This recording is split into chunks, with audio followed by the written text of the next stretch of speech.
Hello दोस्तों, महूसरा और अजमा आपको अहमद की स्टोरी सुनाओगी जिससे घोरू का भट शौक था, जिसका नाम संदरपुर था। अहमद नाम का एक खुश मिजाज लड़का रहता था।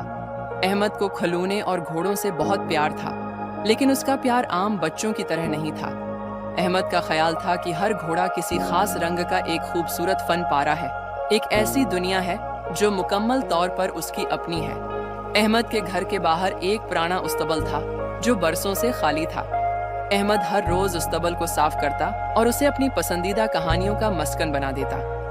एक धूप वाली सुबह जब अहमद हर रोज उस्तबल को साफ करता और उसे अपनी पसंदीदा कहानियों का मस्कन बना देता, एक धूप वाली देख रहा था। उसे उस्तबल के एक कोने में एक पुरानी डायरी मिली। डायरी धूल से उठी हुई थी और उसके सफ़हात जर्द पड़ चुके थे। अहमद ने उसे एहतियात से खोला और पढ़ना शुरू किया। डायरी में संदरपुर के एक पुराने किस्से का जिक्र था।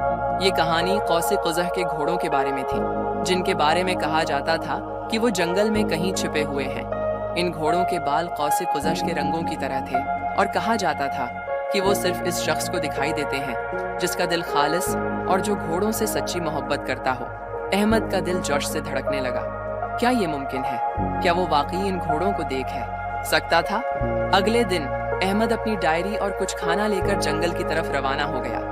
उसने जंगल के दरख्तों और पत्थरों को अपने लिए घोड़ों की दौड़ का मैदान बना लिया। अहमद ने बहुत घोड़ों के बारे में सोचते हुए खाना खाया, उनके बारे में गीत गाए और उनकी आवाजें निकाले। जब उसने खाने से फारिग होकर देखा तो उसको लगा कि कोई देख रहा है। एक बड़ी सी चट्टान के पीछे से एक छोटा सा घोड़ा निकला, जिसके बाल धनक के रंगों की तरह। घोड़ा डरपोक सा था, लेकिन वो अहमद की तरफ आगे बढ़ा। अहमद ने घोड़े को अपनी तरफ बढ़ते देखकर सांस रोक ली। घोड़ा बहुत खूबसूरत था, बिल्कुल इसी तरह जैसा डायरी में बयान किया गया था। घोड़े ने अहमद के हाथों से खाना खाया और फिर दूसरे घोड़े भी उसकी तरफ आने लगे। वहां 7 घोड़े थे, हर एक का रंग मुख्तलिफ था। उनके नाम थे रोबी, नारंगी, सुनहरी, पना, नीलम, बैंगनी और गुलाबी। अहमद ने इन सबको अपने दोस्तों के तौर पर कबूल कर लिया। वो रोजाना जंगल जाता और घोड़ों के साथ खेलता, उनसे कहानियां सुनाता और उनकी पीठ पर सवारी करता। हर रोज वो नई चीजें सीखता और उनके साथ बहुत अच्छा वक्त गुजारता था। एक दिन संदरपुर के कुछ बच्चे जंगल में खेल रहे थे। जब उन्होंने अहमद को घोड़ों के साथ देखा तो वो हसद में मुब्तला हो गए। उन्होंने फैसला किया कि वो भी उन घोड़ों को पकड़ेंगे। उन्होंने अहमद को धोखा दिया और उससे घोड़ों को छीनने, लेकिन घोड़े जो अहमद से प्यार करते थे बच्चों से दूर भाग गए। अहमद बहुत उदास हुआ। उसने अपने दोस्तों के लिए जंगल में हर जगह तलाश की, लेकिन वो कहीं नहीं मिले। उसने वापस जाकर अपनी डायरी में देखा और फिर उसे समझ आया कि घोड़े सिर्फ इसी को दिखाई देते हैं जिसका दिल खालिस हो। वो समझ गया कि दूसरे बच्चों ने उन्हें अपने दिलों की वजह से नहीं देखा। अहमद ने फैसला किया कि वो सबको बताएगा कि घोड़ों से सच्ची मोहब्बत का मतलब क्या है। अगर को पकड़ना गलत था और ये कि उन्हें इज्जत और मेहरबानी से पेश आना चाहिए। बच्चों को अपनी गलती का एहसास हुआ और उन्होंने अहमद से माफ़ी मांगी। उन्होंने फैसला किया कि वो भी घोड़ों से सच्ची मोहब्बत करेंगे। धीरे धीरे गांव के बच्चों ने अहमद की तरह हुआ, घोड़ों के लिए मोहब्बत और एहतराम सीखना शुरू कर दिया।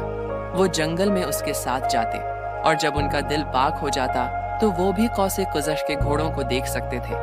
अहमद और उसके दोस्तों ने उसके बाद हर साल एक मेला मुनक़िद किया, जिसमें उन्होंने घोड़ों की मोहब्बत और एहतराम के बारे में आगाही फैलाई। अहमद बड़ा हुआ, एक काबिल घड़सवार और एक बेहतरीन कहानी गो बना।